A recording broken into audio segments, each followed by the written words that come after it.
269 आणि 198. हो मित्रांनो, काल संसदेमध्ये वन नेशन आणि वन इलेक्शनचं बिल मांडण्यात आलं. त्यामध्ये बिलाच्या बाजूने 269 आणि बिलाच्या विरुद्ध 198 अशी मतं पडली. मुळात पाहता या बिलाच्या बाजूने 272 मताची गरज होती, परंतु त्याला 3 मते कमी पडली. एनडीएनं तसं व्हीप देखील जारी केलं होतं, परंतु त्यामध्ये त्यांचे 20 खासदार 20 सदस्य गैरहजर होते.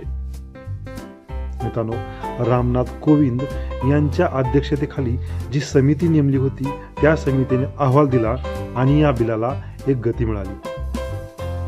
ही गती मिळाल्याच्या नंतर हे बिल लागू करण्यासाठी जी काही संसदीय किंवा कायदेशीर प्रक्रिया आहे ती पूर्ण करण्यासाठी एनडीए सरकार कामाला लागलं. त्याच गोष्टीसाठी काल हे बिल संसदेमध्ये ठेवण्यात आलं. त्यामध्ये चर्चा झाल्याच्या नंतर त्यामध्ये मतदान घेण्याची प्रक्रिया चालू झाली. मतदानाच्या प्रक्रियेमध्ये बिलाच्या बाजूने 269 आणि बिलाच्या विरुद्ध 198 अशी मतं पडली.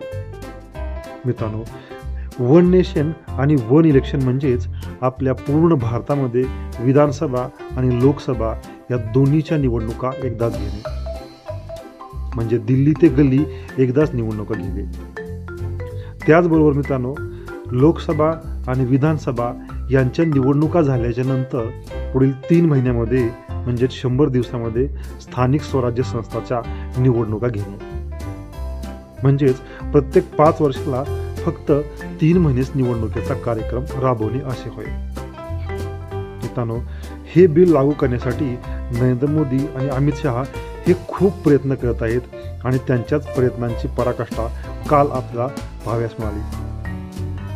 बिलाच्या बाजूने बोलत असताना एनडीए नेत्यांनी सांगितलं की हे बिल कुठल्याही राज्यांच्या त्यांच्या अधिकारावर गदा आणणार नाही.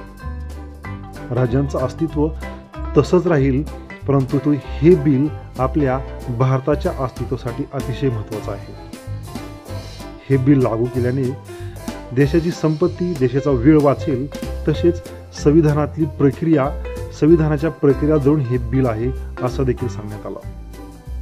परंतु या बिलावर विरोधकांनी जोरदार अशा टिप्पण्या केल्या.